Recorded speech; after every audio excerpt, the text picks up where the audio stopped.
नहीं दीदी, आप ना नहीं कहोगी। पहले भी 2 बार आप ऐसे ही टूट टाल चुकी हैं। अब फिर आपको मौका दिया जा रहा है तो फ़ायदा उठाइए ना। फिर आप ही तो बता रही थी कि इस ट्रेनिंग के बाद प्रमोशन का चांस भी मिल सकता है। पम्मी ने चाय की ट्रे मेज पर रखते हुए फिर से वही जिक्र छेड़ दिया। सुनीता अपना चाय का कप उठाते हुए बोली, अब मेरी बात ध्यान से सुन। मुझे इस ट्रेनिंग से कोई ख़ास फ़ायदा नहीं होगा और ना ही मैं अगले प्रमोशन के लिए अधिक लालायत हूँ। हाँ, हमारे ही बैंक के किसी और सहयोगी को अगर यह चांस मिलता है तो उसको वह उसके परिवार को अधिक लाभ पहुँचेगा। फिर राम बाबू, सुधीर जी जैसे लोग तो अपने अपने परिवार को भी साथ ले जाना चाह रहे हैं घूमने के लिए। दीदी, जब बॉस ने आपकी सिफारिश की है तो राम बाबू, सुधीर ये सब कहाँ से टपक पड़े। आप सबसे सीनियर हो, आपको चांस मिल रहा है। बस मैं अब और कुछ सुनने वाली नहीं हूँ। मैं तो 3 दिन की छुट्टी लेकर आई ही इसलिए हूँ कि आपके जाने की तैयारी करा सकूँ। आप तैयार हो जाओ, बाजार चलती हैं। मैं तब तक आपकी वार्डरोब चेक करती हूँ कि क्या क्या लेना है आपको। कहते हुए पम्मी ने चाय के बर्तन समेटने शुरू कर दिए। तू भी जिद की पक्की है, कह सुनीता को हंसी आ गई। वैसे देखा जाए तो सुनीता से रिश्ता भी क्या है पम्मी का। बस जब तक यहाँ इसकी नौकरी थी तो इसी फ्लैट में सुनीता के साथ रही थी। फिर अपनापन इतना बढ़ा कि सगी बहन से भी अधिक स्नेह हो गया। अब शादी करके दूसरे शहर चली गई तो भी आए दिन फ़ोन पर बात करती रहती है। फिर पता नहीं कैसे इसे टूर की भनक लगी तो बिना बताए आधम की। तू तो शादी करके अब बड़ी बहन की तरह रोब झाड़ने लगी है मुझ पर। वह तो है ही, अब कोई तो आपको सही राय देगा। चलो अब और बातें नहीं, आप जल्दी से नहाकर तैयार हो जाओ। तब तक मैं नाश्ता तैयार करती हूँ, कह पम्मी रसोई में चली गई। जब तक सुनीता नहा कर निकली तब तक पम्मी ने उसकी अलमारी भी टटोल ली थी। बोली, यह क्या दीदी, सारे पुराने फैशन के कपड़े हैं और इतने फीके रंगों के। अरे विदेश जा रही हो तो थोड़े चटक रंग भी ले लो। आज मैं पसंद करूँगी आपके लिए कपड़े। आप टोकना मत, मैं पिछली बार कुछ सूट लाई थी आपके लिए, आपने सिलवाए नहीं। अरे हाँ, उन्हें तो मैं रश्मि और आशा को दे आई थी। उनके गोरे रंग पर वे बहुत फब रहे थे और फिर उनकी उम्र भी है। दीदी फिर वही बात, अभी आप कौन सा बूढ़ी हो गई हो कि वे कपड़े उन पर फबते हैं और आप पर नहीं। अरे मैं इतने शौक से आपके लिए लाई थी और आप भी बस विनी, रश्मि, गीता, आशा आदि के बारे में ही सोचती रहती हो। पम्मी, मेरा परिवार है यह, सुनीता ने धीरे से कहा। मैं कब कह रही हूँ कि आपका परिवार नहीं है यह, पर वे लोग भी तो कभी आपके बारे में सोचे, कभी आए आपके पास। आपने अपने फ्लैट में गृह प्रवेश किया था तो आया था कोई। आप इतनी बीमार पड़ी कि अस्पताल में भर्ती रही, क्या कोई आया था आपको देखने के लिए। तब कहाँ था यह परिवार। फिर सुनीता को चुप देखकर आगे बोली, सॉरी दीदी, मेरा मकसद आपका दिल दुखाना नहीं था।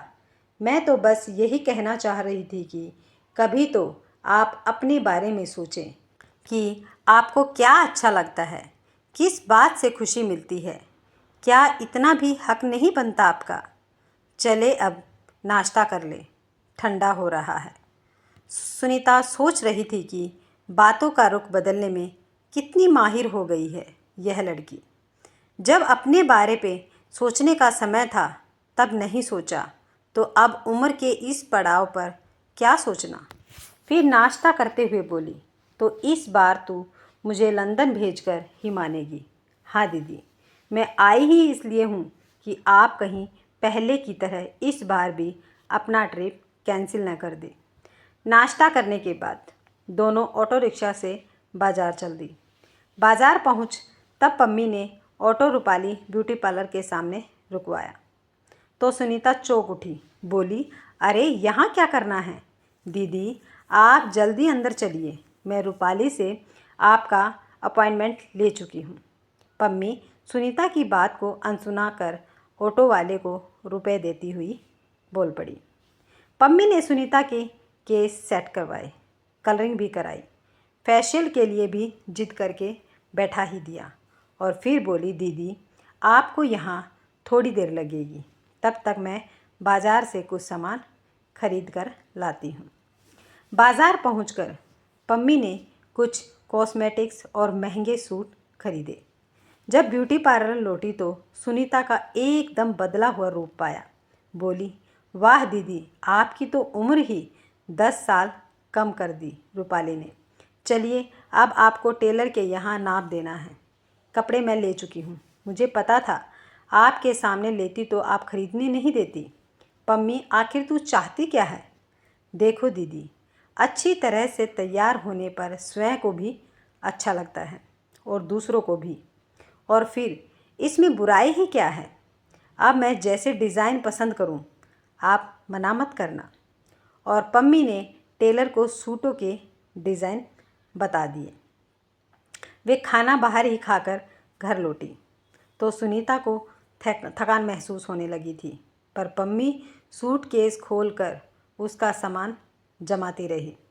रात को उसने कह भी दिया, दीदी आपकी सारी तैयारियां कर दी हैं, अब टिकट वीज़ा वगैरह का इंतज़ाम तो आपके ऑफिस की तरफ से ही हो रहा है, आप यात्रा का पूरा पूरा आनंद उठाना। कहते हुए पम्मी भावुक हो उठी।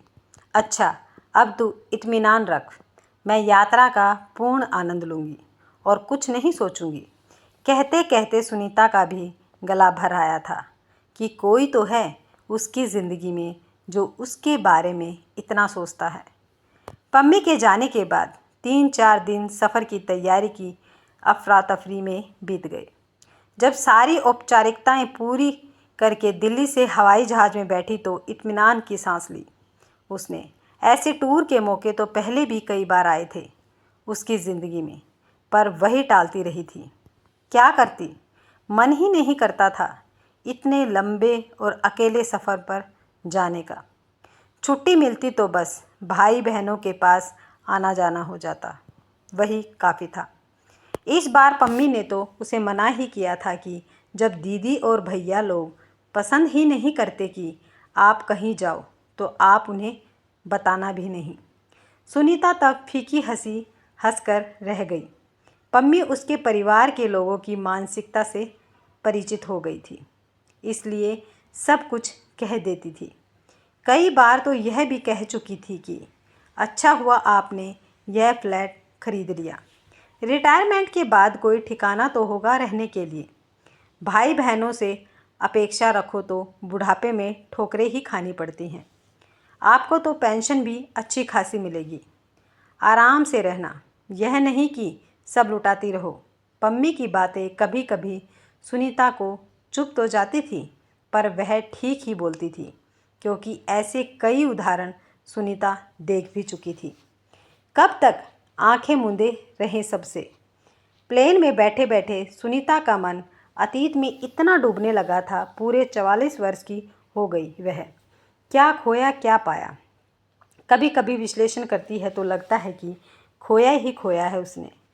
पढ़ाई में मेधावी रही तो कम उम्र में ही बैंक में नौकरी लग गई। फिर अकस्मात पिता का देहांत हो गया तो भाई बहनों का दायित्व आ पड़ा। उसके कमज़ोर कंधों पर दीदी की शादी, भैया की पढ़ाई, छोटी बहनों के खर्चे सब वहन करते करते अपनी शादी का ख्याल तो उसे बस एक बार ही आया था, जब प्रखर को देखा था। प्रखर आर्मी मैनेजर था, वही झांसी में ट्रेनिंग के लिए आया था। तब उसकी सहेली ने ही परिचय करवाया था। प्रखर शानदार व्यक्तित्व और हंसमुख स्वभाव का था। उसने तो बातों ही बातों में प्रपोज भी कर दिया था, पर घर वालों का विरोध। वह नौकरी छोड़कर प्रखर के साथ चली गई तो भाई बहनों का दायित्व कौन वहन करेगा। प्रखर इस दो टूक इनकार से इतना नाराज़ हुआ कि अपनी ट्रेनिंग बीच में ही छोड़कर चला गया था। सुनीता भी कई दिनों तक भूल नहीं पाई थी उसे, कई दिनों तक ही क्यों, प्रखर का व्यक्तित्व तो आज भी ताज़ा है उसकी आंखों में। बाद में भी कई बार रिश्तों की बात चली, पर कभी किसी तो कभी किसी कारण अस्वीकार होती रहती थी। पूर्वा दीदी ने तो एक बार अपनी तरफ से रिश्ता तय ही कर दिया था। बोली, सुनीता, दीपक भी बैंक में ही अफसर हैं, पारिवारिक कारणों से अब तक विवाह नहीं किया। मैंने तेरी बात चलाई है, शाम को खाने पर बुला लिया है उसे। ठीक तरह से तैयार होकर आ जाना, पुरानी किसी बात का जिक्र मत करना, समझी। वह ठीक समय पर पहुंच गई थी। खाने पीने तक माहौल सामान्य रहा। दीपक देखने में ठीक ठाक ही था। फिर पूर्वा ने ही प्रस्ताव रखा, दीपक, अब तुम सुनीता को लेकर कहीं घूम आओ, ठीक है। दीपक के साथ बगल में कार में बैठते समय सुनीता कुछ असहज हो गई थी। पुराने रिश्ते याद आए, कई बार अस्वीकार होने का बोध हुआ। दीपक ने धीरे से उसका हाथ सहलाया था, पर वह तो पसीने से नहा उठी थी। क्या बात है, तबीयत ठीक नहीं है क्या आपकी? हाँ, शायद ऐसा ही कुछ है। वह स्वयं नहीं समझ पाई थी कि हुआ क्या है। और लड़कियां तो शादी के नाम से ही खुश हो जाती हैं, पर आप तो इतनी ठंडी। दीपक के ये शब्द भीतर तक चुभते चले गए थे। सुनीता के वह जिद करके बीच रास्ते में ही उतर गई थी। उसने निश्चय कर लिया था कि अब कभी विवाह के बारे में सोचेगी भी नहीं। मैडम, आप शायद सो गई थी। आपका नाश्ता, एयर होस्टेस पूछ रही थी। सुनीता को तब ख्याल आया कि शायद उन्नीदेपन में भी मन विचार तंद्रा में ही डूबा रहा। थोड़ा जूस लेकर वह कुछ सहज हुई तो साथ लाई पुस्तक के पन्ने पलटने चाहे, पर मन तो फिर पुरानी यादों में भटकने लगा था। अब पम्मी को कैसे बताए अपने मन की स्थिति? वह तो जब तक कह देती है, दीदी, आपकी ऐसी उम्र नहीं हुई कि शादी के बारे में सोचे ही नहीं। कोई मनपसंद साथी मिले तो ज़रूर विचार करना। बड़ी उम्र में भी एक अच्छे साथी की ज़रूरत होती ही है। पम्मी, अब मैं एक तरह से वैराग्नी हो गई हूँ। उस दिन पता नहीं कैसे सुनीता के मुंह से निकल गया था, कोई वैराग्नी नहीं हुई है। मैंने आपकी एक डायरी देखी है, कितनी प्रेम कविताएं लिखी हुई हैं आपने। पम्मी के कहे एक एक शब्द के बारे में गंभीरता से सोचती सुनीता को पता ही नहीं चला कि उसका प्लेन हिथ्रो एयरपोर्ट पर लैंड कर रहा है। हिथ्रो एयरपोर्ट की चकाचौंध मन को लुभा गई थी। कस्टम ऑफिस से बाहर आते ही चमकती दुकानें, लोगों की भीड़ भाड़, लंबा चौड़ा एयरपोर्ट, फिर बाहर ऑफिस की ही टैक्सी लेने आ गई थी। विदेशी धरती पर पहला कदम, सब कुछ बदला बदला, साफ सुथरा और मन को मोह लेने वाला था। फिर होटल में रिसेप्शन से चाबी लेते समय पता चला कि उसका कमरा नंबर 302 है और 303 में भी एक भारतीय ही है, नारायण, जो बेंगलुरु से आए हैं। Hello, I am Narayan. Narayan ने हाथ आगे बढ़ाया। I am Sunita. सुनीता ने भी हाथ बढ़ा दिया था। एक बार तो चौंक ही गई थी सुनीता। लगा जैसे प्रखर ही सामने आ गया हो। वही डील डोल, वही कद, कानों के पास के बालों में ज़रूर हल्की सफ़ेदी झांक रही थी, पर प्रखर भी इस उम्र में। चलिए, हमारे कमरे पास पास ही हैं, कहकर नारायण ने उसका बैग उठा लिया। नारायण उसे पहली मुलाकात में ही काफ़ी मिलनसार और मजाकिया स्वभाव का लगा था।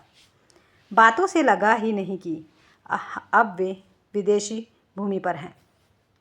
कमरे में सामान रखकर दोनों कॉफ़ी पीने लाउंज में आ गए थे और कॉफ़ी पीते पीते ही नारायण ने उसे हॉस्टल की सारी व्यवस्थाओं से भी परिचित करवा दिया था। चलिए, अब आप कमरे में जाकर काम कीजिए, मैं थोड़ी देर अपने लैपटॉप पर काम करूँगा। शाम को खाने पर मिलते हैं, नारायण ने बड़े अपनेपन से कहा था। सुनीता स्वयं सोच रही थी कि प्लेन में तो ठीक से सो नहीं पाई, अब नहा धोकर गहरी नींद लेगी। ताकि शाम तक कुछ ताजगी महसूस हो। शाम को खाने के समय और भी सहयोगियों ने से परिचय हुआ। नारायण ने सबसे मिलवा दिया था। आप दोनों पुराने परिचित हैं, एक विदेशी ने तो सुनीता से पूछ ही लिया था। और तब नारायण उसे देखकर मुस्कुरा दिया था। कुल मिलाकर सुनीता को सारा माहौल सौहार्दपूर्ण लगा था। कहीं कुछ पूछना हो तो नारायण बड़े अपनेपन से मदद कर देता था। एक हफ्ता कॉन्फ्रेंस चली और फिर एक हफ्ते का वहीं से यूरोप घूमने का प्रोग्राम बन गया था। नए शहर, ऐतिहासिक इमारतें, खूबसूरत वादियाँ, झीलें, फूलों से लहलाते बगीचे, सभी कुछ भव्य था। और नारायण के सानिध्य ने दोनों को काफ़ी पास ला दिया था। इतने दिन कब बीत गए सुनीता को पता ही नहीं चला था। एक बार भी अपने घर, पुराने परिचितों की याद नहीं आई। लंदन से वापसी की उड़ान थी, अतः फिर उसी होटल में एक रात रुकना था। दूसरे दिन लौटना था। लग रहा था जैसे वह और नारायण दोनों ही कुछ मिस कर रहे हैं। नारायण अपने स्वभाव के विपरीत उस दिन बहुत गंभीर और चुप सा था। आपका सानिध्य बहुत अच्छा लगा। सुनीता ने अपनी तरफ से धन्यवाद देने का प्रयास किया। नारायण फिर भी चुप ही था। आंखों में उदासी की झलक थी। चलो कमरे में चलकर कॉफ़ी पीते हैं, कह सुनीता ने कॉफ़ी का ऑर्डर दिया। कॉफ़ी पीते समय भी दोनों चुप ही थे। बहुत कुछ कहना चाहते हुए भी कुछ कह नहीं पा रहे थे। फिर कब क्या हुआ, कब नारायण उठकर उसके पास सोफे पर इतने करीब आ गया, कब वह उसके कंधे पर सिर रखकर सिसक पड़ी, कब उसने उसे बाहों में ले लिया। कब कब तुम्हें भूल नहीं पाऊंगा सुनीता, हो सके तो मुझे माफ़ कर देना। मैं अपने आप को रोक नहीं पाया। नहीं, सुनीता ने धीरे से उसके होठों को छुआ। माफ़ी क्यों और किससे? बहुत अच्छी यादें लेकर जा रहे हैं हम दोनों। Thank a lot. फिर लगा कि शायद शब्दों से वह सब कुछ बयान नहीं कर पा रही है जो महसूस कर रही है। आखिर आज नारायण ने उसे एक स्वर निर्मित कारावास से मुक्त जो कर दिया था। अगर आपको ये कहानी पसंद आई है तो वीडियो को लाइक, शेयर और सब्सक्राइब करना ना भूलें।